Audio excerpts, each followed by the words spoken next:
There's one constant in life and business and the workforce, and this constant is called change. We have very changing times, not only in the labor market, but also in what employees need to be engaged with their employer. And I'm extremely excited to welcome Yvan Brustlein. He is the founder and the CEO of Swibeco. And we will be talking about what the importance is about employee benefits, what happens with companies if they do not consider offering their employees benefits. We'll talk about the changes because, like I said, workforce is changing, the demands are changing, there's a new generation coming into the labor market. What do they want as employee benefits, and how Swibeco is adapting to these changes? So I want to welcome Yvan Brustlein. So pleased that you are joining this live stream. Hello, thank you, Selma, for your invitation. You're very welcome. Again, these LinkedIn Lives are a community action, so you are welcome to engage in the comments, and Yvan will be very happy to answer your questions if you have, new impulses or things you would like to know from him. So, with big pleasure, looking forward. Yes. First off, you had this, probably, I guess it's with every startup, there's this point where you have an aha moment where you think this needs to change or this needs to be improved. What was your idea or aha moment behind what Swibeco is today?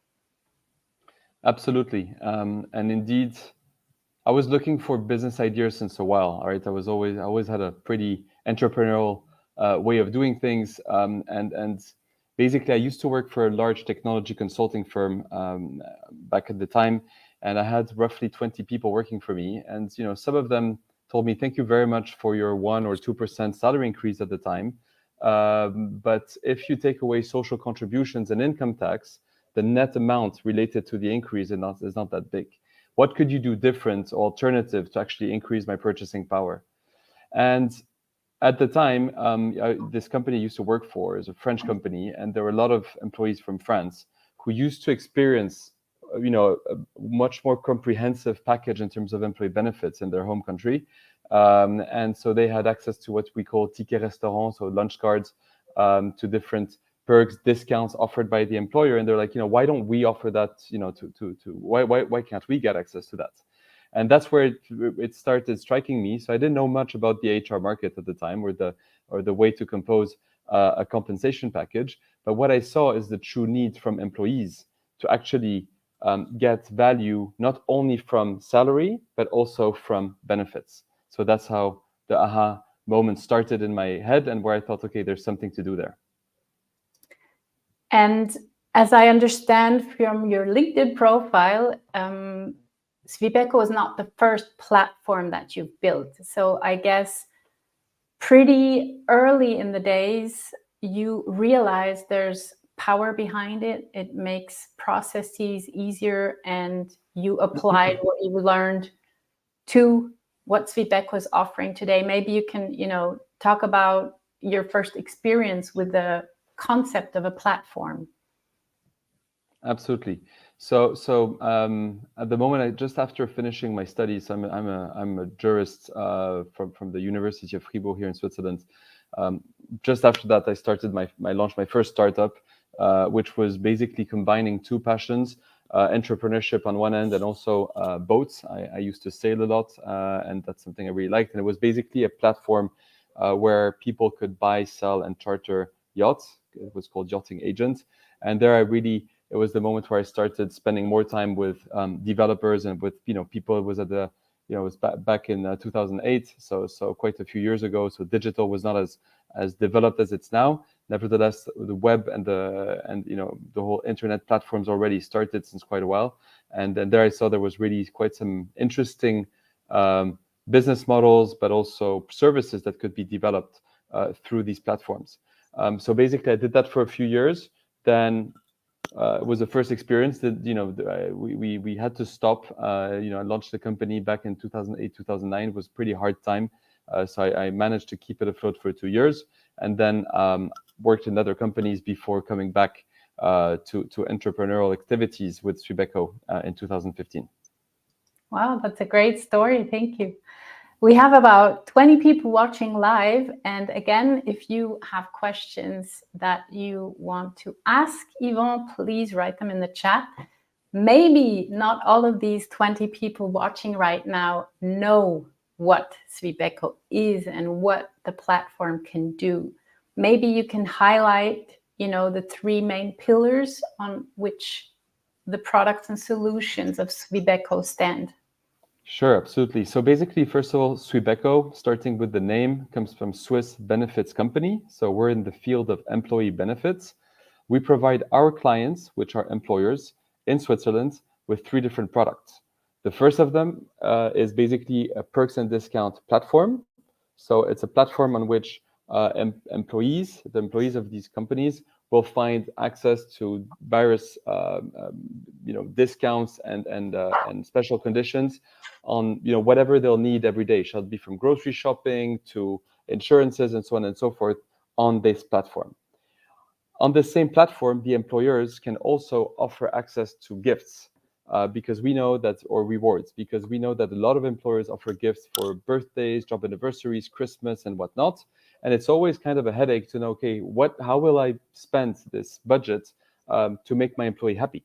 Everybody's different. Some people would prefer to use it for sports or for groceries or for going on holiday or whatnot. And basically, by offering your employees Swipoints, which is our point system on Swibeco, and it's a credit on Swibeco that you can finance as an employer, well, then your employees will be able to spend them as they wish throughout the platform. So that's the second pillar. And then the third one is a lunch card. As you might know, in Switzerland, employers can offer up to 180 francs per month.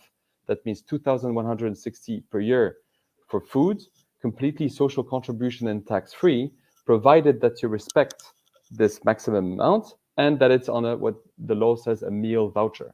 So this meal voucher with Swibeco, it's a Visa card, it's a debit Visa card, which is filtered to work in all the food and beverage points of sales in Switzerland. So everywhere where an employee can buy food with a Visa, our lunch card will work. So these are the three products that we offer our employers, our clients here in Switzerland. So like you said, it's not only in restaurants like most other cards. You could actually go to Migros or to Coop or the gas station. So these are the exceptions. So indeed, we will be able to go to Migros Fresh, for instance, or Migrolino. So where basically the assortment is really food related. Unfortunately, the supermarkets are not accepted because you could be buying non-food items, and therefore the tax and the Bundesamt für Sozialversicherungen, sorry for my good German, the FAS in French, would not be agreeing. So it does work in the food outlets where we can really buy food. Same thing for the gas stations. Today, it's the same payment terminal to buy your gas and to buy food, so it doesn't work. But it does work in all the restaurants, all the takeaways, all the tea rooms, and so on and so forth. So everywhere where you can really buy food. There are more than 35,000 points of sales which are accepting our cards in Switzerland. And if we're talking about time, when did you start Swibeco or came up to, running your startup until today? Are we talking about 7 years, 8 years, or? Yeah, so time flies. I have the impression it was yesterday morning, but it was 8 years ago. A bit more, it was in September 2015 that I launched the company. So between the launch of the company, meaning registering your AG at the commercial register and actually having a product live, there's of course a certain time frame. So we launched the product back in 2016, late 2016, the first version of the platform. And at the time we had just the platform and a very early version of the Swipoints, no lunch card yet. That arrived later in 2019. And what's the bestseller right now? So the platform itself, given the fact that the perks and discounts that we offer are really interesting, the platform itself, even without Swipoints, is really selling very well. Also, the The price tag for employers is quite low at the end of the day. There's the license fee, but which is very bearable for every company. Then the way it starts is very often the company starts with a platform and either the beginning or later on starts offering sweet points. So they don't necessarily have to do it at the very beginning. It's something that they can do later on in the process. And nevertheless, the platform itself, a standalone, will be interesting anyways. And then the lunch cards, well, it's a super interesting product, but of course the employer has to have a budget, has to offer a budget of 100, 150 to 180 francs per month per person. So provided that they have this budget, then indeed the lunch card is a fantastic solution. So today we have 7,800 clients in Switzerland, B2B clients, corporates, from small SMEs to very large ones. The vast majority of them are on the platform alone. Some of them have platform and lunch card, and some of them have lunch card only. Well, you said, your idea came to birth around 8 years ago, and I'm sure around 2015, employee benefits were different. Like, there's a certain change in these employee benefits. I would also like to a bit later dive into, Gen Z. Sure. They have different, needs for employee benefits. What have you observed in this time of Swibeco 2015 to now? Where did you see the changes in benefits? So indeed, when I launched the company, at the time I was the only one taking care of sales as well. So I spent a big portion of my time on the field. And at the time, no COVID yet. So having Teams chats or whatever, or team calls were non-existent. So I really spent my time meeting with the people and meeting in person with a lot of HRs in Switzerland from various size of companies and so on. And there, interestingly, a lot of employers told me, why offering benefits, given the fact that I already offer a salary, we already offer holidays, we have a pretty good pension fund, and that's it. And so it was, kind of deceiving, of course, to see that there was some traction, but not generalized. And I think it was due to two things. First of all, we didn't yet have the right product market fit. So having the right product for the market and the right business model and pricing for the market, that was one thing. But the other one is just that Switzerland was not used to offer benefits generally to employees, and that's something that we can compare with other countries, which has been very, very different. If you look at neighboring countries, France for one of them, Germany, the Nordics, Anglo-Saxon countries, where things are way more developed than in Switzerland. My conclusion, or some conclusions that we can take out from that, is that one of the reasons is that historically the compensation part was quite big. So what employers could pay in salary was pretty substantial, and we can see it that salaries in Switzerland are quite higher, if not very much higher than the average salaries in neighboring countries. And so for HRs, if you have the budget to increase the salary in a substantial way, then you don't absolutely need to spend time thinking, how am I going to increase the purchasing power of my employees in an alternative way through benefits. So historically, that's one of the reasons why it was not a hot topic. Nevertheless, since 2016, 17, 18, when we saw that the salary increases were stagnating, it started being an increasing topic, because after 1, 2, 3 years where the salary increases were below 1% in average in Switzerland, then of course you have an unrested workforce where think, hey, you know what, we want to earn more, which is quite normal. And there, HR started to change. And there's also a generation change. That's the second thing I could see.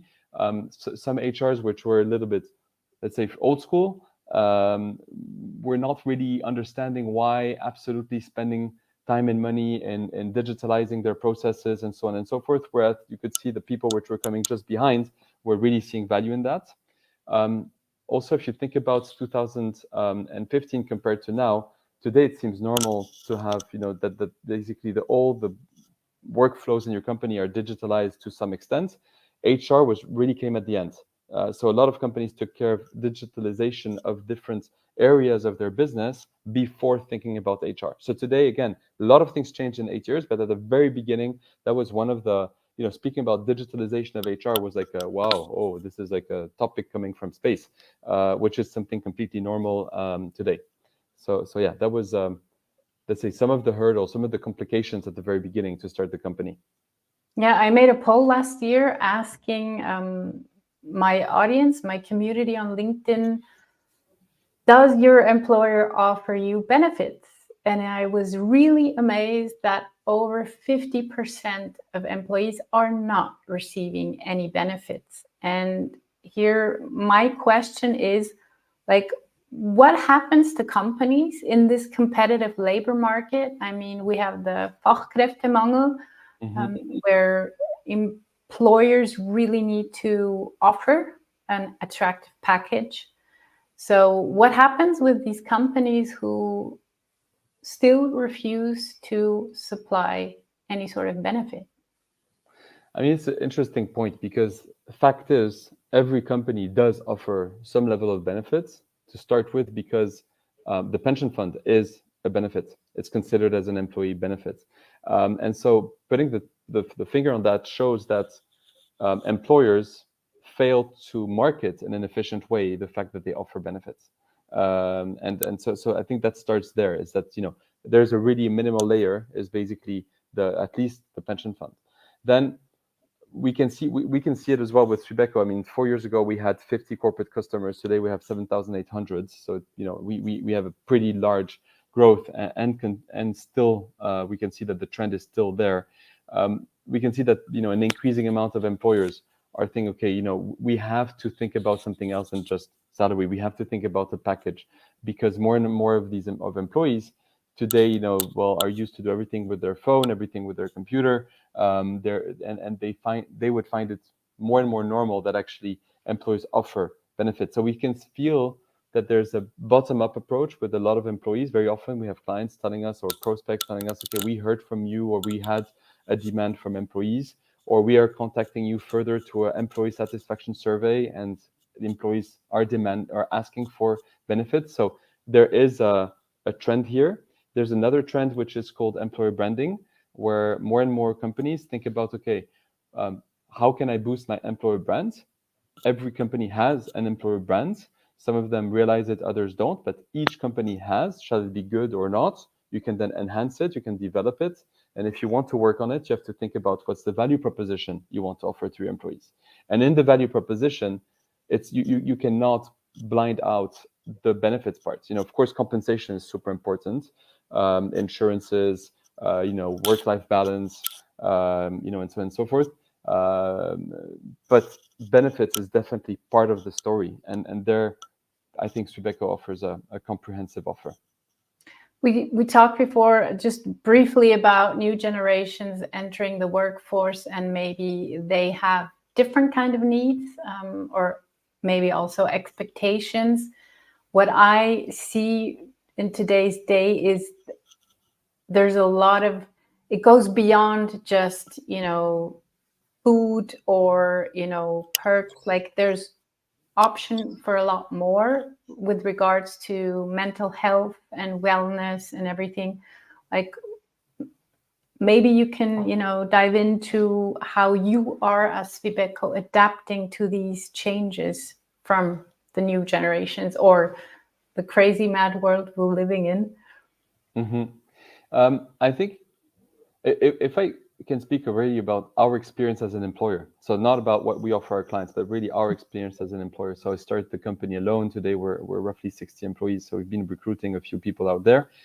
And I was surprised to see that basically we were able to recruit top talents, even though we were a very small company. And, being a startup and a scale up, I don't necessarily have the same salaries as a bank, for instance. So I could not only, attract people with the highest salaries on the market.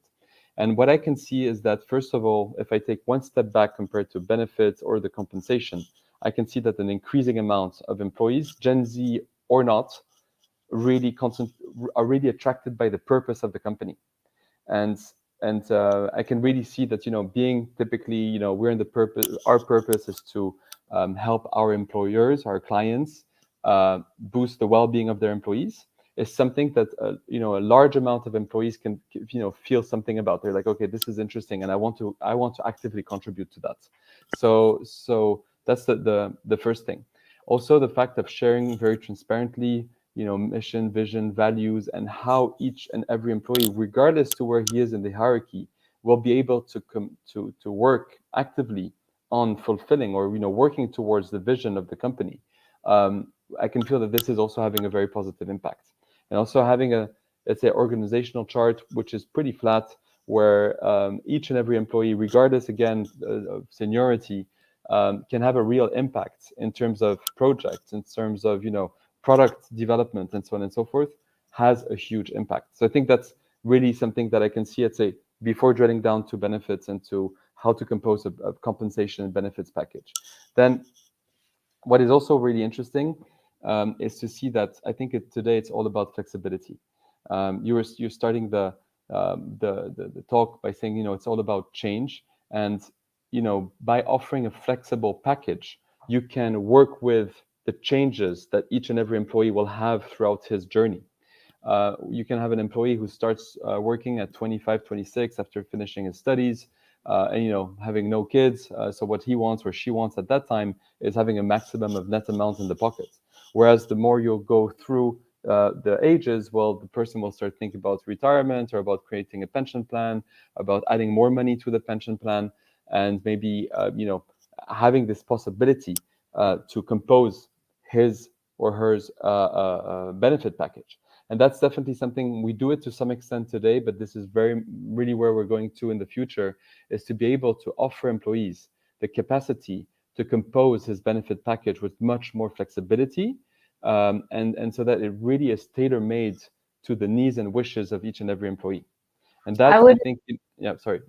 I would have loved to have a discount on diapers when I had my children, which is possible, I guess. I mean, yeah. I'm sure with the perks on the platform, you can get the discount for the 2 zillion diapers. Exactly, absolutely. And that's, I mean, the discount part is, let's say, a backbone in everything we do, and we will continue to enhance it and develop it and make it as user-friendly as possible.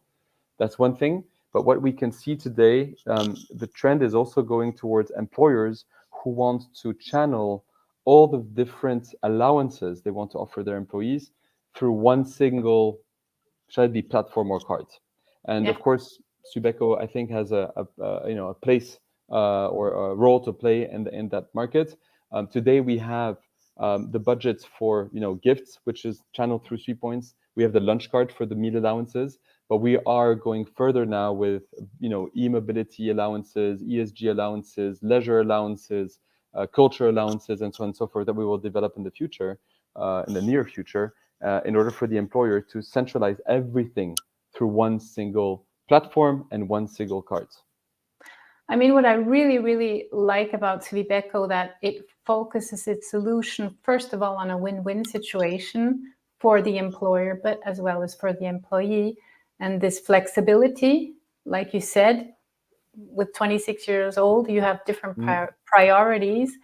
But maybe I would like to share a slide, maybe for the audience to better grasp with the numbers what the big win is of the platform. So we have here the gift or the perks, like what's in it for me as an employee, as well as for the company. Maybe you can elaborate on this slide real quick. Yeah, with pleasure. So if I come back, so we have the platform with perks, deals, and rewards. You can, each and every employee can spend on this platform without any SwePoints. So with Visa, MasterCard, and so on. Then if the employer wants, he or she can offer gifts to the employees. And the way to do it on Swibeco is through these SwePoints. Most of you might know that in Switzerland, employers can offer gifts in kind to employees in a tax-efficient way, provided that you offer it for a gift event, so birthdays, job anniversary, and so on, and that basically you respect the maximum amounts that the AHV AVS is offering. I'm stating the AHV because it's more restrictive than the taxes. So if you're right for the AHV, you're right for the taxes. So let's concentrate. There's some exceptions to that, but the rule, let's concentrate on 500 francs per year per employee for recurring events, Christmas and birthday, for instance. And basically, if you would just look at this amount and just try to compare it to something which is very comparable, okay, I would distribute this amount through salary. On the left-hand side, what you can see is that if the employer would have a budget of 500 francs, to distribute to its employees, a part of it, that's the green part on the top, would be social contributions paid by the employer. Then the orange part would be social contributions for the employee, so roughly 15%. Then the red part would be taxes, because the employee would have to declare it if it would be paid in cash. And then basically the net amount that the employee could spend would be roughly 247 francs. So roughly half, basically, right? So between the 500 francs budget from the employer and the net amount in the pocket, there's roughly half of it leaving to social contributions, employer, employee, and then income tax. If we're looking at it, if you offer the same amount in a gift in kind, so again, you respect the 500 francs, you respect the fact that you offer it for a gift event, and you respect the fact that you do not offer that in cash. It has to be in a gift in kind, in this case, Swipoints on Swibeco. Basically, the employee will save social contributions and income tax because it does not have to be declared, and the employer, the company will not have to pay social contributions either. So these three buckets, the red, the orange, and the green parts, are saved. And so with ISO budget, the same 500 francs on the left-hand side, the employee would have 247 francs in the pocket to spend, and on the right-hand side, 500. So basically, it's a very efficient way to distribute purchasing power in a rewarding way, in a flexible way, because the employee will have the choice on the platform to spend it how he or she wants to use it, and also very efficient in terms of net purchasing power that the employee has in his pocket. That is amazing. I mean, that's like half gone for taxes, and I'm very surprised. I've never realized it or looked at it this way. And I guess a lot of employees also don't realize, that even if they get, more salary, that basically it's not that number that they see on the payment slip, because a lot of things, a lot of stuff is being deducted in the background. Absolutely. And let's have a look also with the lunch card. It's a bit different, as I understand. So the concept is the same. Meaning that we're trying to compare here salary versus the allowance, the tax-free allowance you're offering for food. So the color codes are exactly the same. The green part on the left is the social contributions paid by the employer, and then the orange part, social contributions by the employee. The red part, the income tax paid by the employee. And we're trying to compare, in this case, 180 francs per month, which is the maximum the law allows you to offer to your employees. For food, times 12 is 2,160. So there we try to compare things a little bit differently, meaning that it would be how much would the employer pay if he wanted to offer 180 francs per month, plus he would add the green part. As you can see, it's slightly decorrelated from the rest on the left. So the social contributions from the employer would be paid on top. Okay, so this 432 francs. So it's the logic is exactly the same. It's just to show that, if the same amount, if the employer would be considering a salary increase, for instance, of 180 francs per month, well, he would have to pay the 180 francs plus 20% of social contributions. And these are the 432 francs. So we can see that there's a significant amount if you compare the left-hand side and the right-hand side, and you just look, the blue part, how it grows, quite nice, and then the empty box on the top right, which is the savings for the employer. So it's 432 francs times how many employees you have, and that's can drive a significant amount. The other part is that by offering this amount on a lunch card, rather than through salary or a meal allowance paid via payroll, the employee will truly value this meal allowance. If he receives it over salary, well, you remember it the first 2 months and then you just forget it, right? Because you just get an overall amount on your account, and you might be spending this amount to pay part of your rent or to do whatever during the month. Whereas receiving it on the card, we also have an app. The employee every day receives a notification telling them, hey, you have so much money left for your food this month. You get a notification when your card is credited again by your employer. So you really materialize also in terms of employer branding, marketing, you're materializing the lunch allowance in a completely different way. But you're also, let's say you're running out of credits with 180, and you can, as an employee, also like put money on the card, so you can use the card. You can't put money on the card per se. Mhm. So for various reasons, I won't dig deeper now. But basically, the employer can load the cards, not the employee. Nevertheless, when you arrive, on the app, you can see the remaining amount. If you see that you have 6 francs left and you're buying a salad for 10 francs, well, you will be able to pay 6 francs with your card, and then the remaining 4 francs with another payment mean. But unfortunately, it's not. You cannot combine both. It has to be two Okay. transactions. Okay. To be honest, we see that there's little, if no, customer questions related to that. People understand it extremely quickly. They understand that it's a debit card. Once you arrive at zero, you arrive at zero, and so it's quite intuitive, I would say, for the end user. Okay, that's great. Thank you so much, Yvon.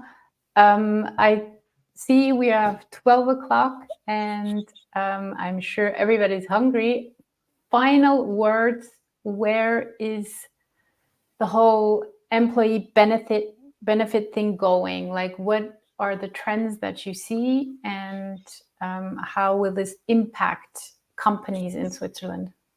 Yeah, very good question. So if we again zoom out and just leave our beautiful country of Switzerland and look at other geographies and how employee benefits are doing, I think I can just give you maybe some big numbers just to help appreciate how things are moving.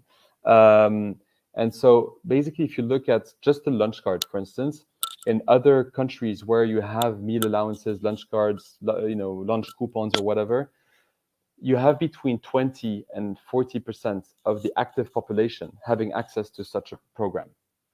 In Switzerland, we're around, not only Swibeco, but Swibeco and our competitors, we're targeting roughly 2% of the active population, 2%. Wow. Yeah. So we see that we're completely under-penetrated, something which is not yet in the mind of the top of mind of people. Same thing if you look at perks and discount platform, you look at the UK, there'll be roughly 70%, if not more, of the active population, 70%, having access to a perks and discount platform. Switzerland, we're very, very far away from that. If you look at basically this multi-budget approach, what we're going to with this, this flexibility for the employee to use all his different budgets for e-mobility, leisure, food, whatever. It's something which is existing already since many, many years in France and the Nordics and many other countries. And in Switzerland, something which we were at the very, very beginning. So of course, what we think here at Swibeco is that Switzerland is just lagging a little bit behind from other countries, but we're getting there. We can feel that there's a very strong demand from companies, starting with bigger ones who also have this exposure to other countries, but there's a very concrete demand to go towards this flexibility, offering more benefits, highlighting benefits, marketing benefits and compensation packages much better to employees. So this is I'd say, key trends we can see, which is underlined by inflation. So of course we have a lower inflation in Switzerland compared to other countries. Nevertheless, we have inflation again, which didn't, until 2022 was very, very low. So a lot of companies are thinking, okay, if I cannot match inflation basically with salary increase, how can I do it differently? And the only other way is benefits. It's either you decide to not do anything, or if you do want to match it to some extent, the only other way that employers can do or can accompany their employees in this loss of purchasing power through inflation is increasing benefits. So we do believe that there's a lot of further development in that field in the years to come. I absolutely agree with you, especially with the point and also marketing those benefits, talking about it, explaining why this is a benefit for the employee. So thank you very much for the great work you're doing and the solutions you're offering with Swibeco. I had a peek into the platform, and I must say it is great. It is extremely intuitive. It's also something we're used to, the different, it's kind of like an online store where you have categories that you can choose from, which is a really great thing. Thank you so much, Yvon. Thank you. For anyone who wants to connect with Yvon and, maybe have a chat or something about the Benefit platform, feel free to connect with him on LinkedIn, I guess. I will With drop pleasure. also your LinkedIn profile in the comments after the live stream. And yes, thank you very much. And thanks for joining. Have a this great call. day. Thank you to everybody for listening to this very interesting conversation with Selma. And feel free to drop me a line. We'll be more than happy to answer. Thank you. Thank you. Goodbye.